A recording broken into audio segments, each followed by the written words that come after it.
வணக்கம். நீங்கள் பார்த்து கொண்டிருப்பது லைட் ட்ரைல்ஸ் வித் எஸ்கே. ஒளிமயமான பாதைகளை நோக்கி பயணிக்கத் துடிக்கும் என் அன்பான உலகத் தமிழ்ச் சொந்தங்களே, உங்கள் அனைவரின் ஆதரவுக்கும் அன்புக்கும் என் மனமார்ந்த நன்றிகள். இந்த வருடம் உங்களுக்கு ஒரு புத்தம் புதிய பயணத்தை தொடங்க இருக்கிறது.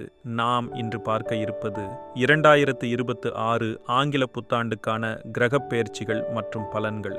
கடந்த காலத்தின் கவலைகளை தூர எறிந்துவிட்டு இந்த புதிய வருடம் உங்களுக்கு என்னென்ன பொன்னான வாய்ப்புகளை தர காத்திருக்கிறது என்று பார்ப்போம். வாருங்கள், ஒளிமயமான பாதையில் நமது பயணத்தை தொடங்குவோம். நண்பர்களே, பொதுவாக நாம் தமிழ் வருடப் பிறப்பை கொண்டாடினாலும் உலக நடைமுறைக்கு ஏற்ப ஜனவரி 1 பின்பற்றுகிறோம். ஆனால் இந்த 2026 கிரக அமைப்பில் ஒரு மிகப்பெரிய மாயம் ஒளிந்திருக்கிறது. கடந்த வருடம் உங்களுக்கு எப்படி இருந்தாலும் இந்த வருடம், குறிப்பாக ஜூன் 2ஆம் தேதி நடக்கப் போகும் அந்த பிரம்மாண்டமான குரு பெயர்ச்சி, 12 ஆண்டுகளுக்கு ஒருமுறை நிகழக்கூடிய உச்சம் பெறும் குருவின் பார்வை உங்களுடைய தலைவிதியையே மாற்றி எழுதப் போகிறது. எந்தெந்த ராசிகளுக்கு பணப்பெட்டிகள் நிரம்பப் போகிறது, எந்தெந்த ராசிக்காரர்களுக்கு கல்யாண கனவுகள் கைகூடப் போகிறது, விரய சனியின் பிடியில் இருப்பவர்கள் கூட எப்படி அந்த பாதிப்பிலிருந்து விடுபடப் போகிறார்கள். விவரங்களை அறிந்து கொள்ள ஸ்கிப் செய்யாமல் இறுதி வரை பாருங்கள். காரணம், உங்கள் ஒளிமயமான பாதை எந்த திருப்பத்தில் காத்திருக்கிறது என்று தெரிந்து கொள்ள வேண்டாமா? இப்போது ஒவ்வொரு ராசிக்கும் பொதுவாக என்னவெல்லாம் நடக்கப் போகிறது என்று பார்க்கலாம்.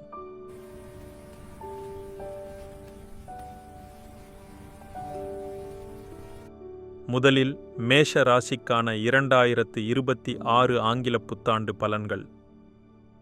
ஆரம்ப நிலை ஜனவரி முதல் மே மாதம் வரை. வருட ஆரம்பத்தில் 3ஆம் வீட்டில் குரு இருப்பது இளைய சகோதரர்கள் மூலம் நன்மைகளையும் குறுகிய பயணங்களையும் தரும். ராசிக்கு குரு பார்வை இல்லை என்றாலும் ராசிநாதன் செவ்வாய்க்கும் 5ஆம் வீட்டு அதிபதி சூரியனுக்கும் குரு பார்வை கிடைப்பது மிகவும் விசேஷம். மேஷ ராசிக்காரர்கள் ஆண் பெண் இருவருக்கும் வருட ஆரம்பத்திலிருந்தே படிப்படியான முன்னேற்றம் நோக்கி உங்கள் பயணங்கள் செல்லும். திருப்பு முனை ஜூன் 2ஆம் தேதிக்கு பிறகு. மேஷ ராசிக்கு இப்போது விரயச்சனி நடந்தாலும் சுப விரயங்களாக மாறும். குறிப்பாக 3இல் இருந்த குரு பகவான் ஜூன் 2ஆம் தேதி கடகத்திலே 4ஆம் வீட்டில் உச்சமடைகிறார். இது ஒரு மகத்தான அமைப்பு. சனி பாதிப்பு குறைவு. 4இல் உச்சமடையும் குருவின் பார்வை 12இல் இருக்கும் சனி பகவானுக்கு கிடைப்பதால் விரயச்சனியின் தாக்கம் 90% குறைந்து கெடுதல்கள் கட்டாயம் கட்டுப்படுத்தப்படும். தர்ம கர்மாதி யோகம். 9க்குரிய குருவும் 10க்குரிய சனியும் பார்வை தொடர்பு கொள்வதால் மிகப்பெரிய யோகம் நிச்சயமாக ஜூன் மாதத்திலிருந்து ஆரம்பிக்கிறது. விரிவான பலன்கள். முன்னேற்றம். வருடத்தின் முற்பகுதியை காட்டிலும் பிற்பகுதி மேஷ ராசி ஆண் பெண் இருவருக்கும் சகலவிதமான மேன்மைகளையும் வசதிகளையும் வாய்ப்புகளையும் தரும். கல்வியன் வேலை. 4இல் வந்திருக்கும் உச்சம் பெற்ற குரு படிக்கின்ற மாணவ மாணவிகளுக்கு கல்வியில் மிகப்பெரிய யோகத்தை தருவார். அவரவர் தகுதிக்கேற்ற உயர்ந்த உத்தியோகங்கள் கிடைக்கலாம். குடும்பம் திருமணம். உச்சம் பெற்ற குரு 7ஆம் வீட்டை பார்ப்பதால் திருமண முயற்சிகள் வெற்றியடையும். குடும்பம் அமையும். ஆரோக்கியம். 4இலிருந்து 8ஆம் வீட்டை பார்ப்பதால் நோய் நொடிகள் முழுமையாக உங்களை விட்டு விலகும். ஆயுள் பலமும் கூடும். தாயாரின் சொத்து.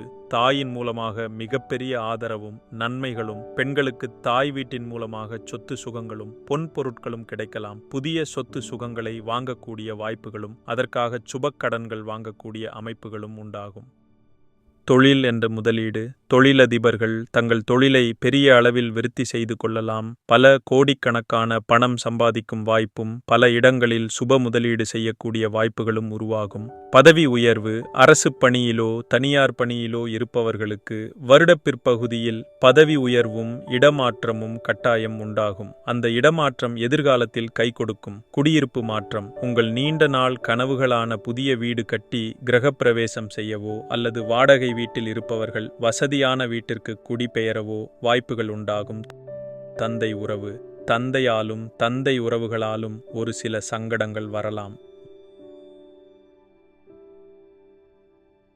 கணவன் மனைவி. கணவன் மனைவிக்குள் ஒரு சில கருத்து வேறுபாடுகள் உண்டாகலாம். விட்டு கொடுத்து செல்ல வேண்டும். இல்லையென்றால் தேவையற்ற சர்ச்சைகள் உண்டாகும். எதிர்பாராத அதிர்ஷ்டமும் தனப்பிராப்தியும் கணவன் வகையிலேயோ மனைவி வகையிலேயோ உருவாகலாம். பிள்ளைகள். பிள்ளைகள் வகையில் நிச்சயமாக சுப செலவுகளும் அதற்கான சுப கடன்களும் மேஷ ராசிக்காரர்களுக்கு வந்தே தீரும். ஆக முற்பகுதியைக் காட்டிலும் பிற்பகுதி பெரிய அளவிலே கட்டாயம் உங்களுக்கு கை கொடுக்கும் என்பதை மேஷ ராசி ஆண் பெண் இருவரும் நிச்சயமாக நீங்கள் நம்பலாம். அன்பர்களே, ஆண்டின் கிரக அமைப்புகள் தரும் சவால்கள் இருந்தாலும் குருவின் வலிமையால் அவை நிச்சயம் கட்டுப்படுத்தப்படும் என்பதை நினைவில் கொள்ளுங்கள். குறிப்பாக இந்த ஆண்டு ஜூன் 2க்கு பிறகு உங்கள் வாழ்க்கையில் புதிய வெளிச்சம் பிறக்கும். உங்கள் ராசிக்கு எந்த விதமான நன்மைகள் வந்தாலும் நீங்கள் எடுக்கும் முயற்சிகள், உங்கள் நம்பிக்கை, இவைதான் உங்கள் ஒளிப்பாதையை லைட் ட்ரெயில்ஸ் இறுதி செய்யும் சக்திகள். இந்த தகவல்கள் உங்களுக்கு உதவியாக இருந்திருக்கும் என்று நம்புகிறேன். மீண்டும் ஒரு புதிய ஜோதிட பயணத்தில் சந்திப்போம். அதுவரை ஒளிமயமான பாதையில் பயணிக்க வாழ்த்துகிறேன். நன்றி, வணக்கம். வீடியோ பிடித்திருந்தால் மறக்காமல் லைக் செய்யுங்கள், மற்றவர்களும் பயன்பெற பகிருங்கள். தொடர்ந்து பல பயனுள்ள வீடியோக்களை பார்க்க நம்முடைய லைட் ட்ரெயில்ஸ் வித் SK சேனலை சப்ஸ்கிரைப் செய்து அந்த பெல் ஐகானையும் அழுத்திவிடுங்கள்.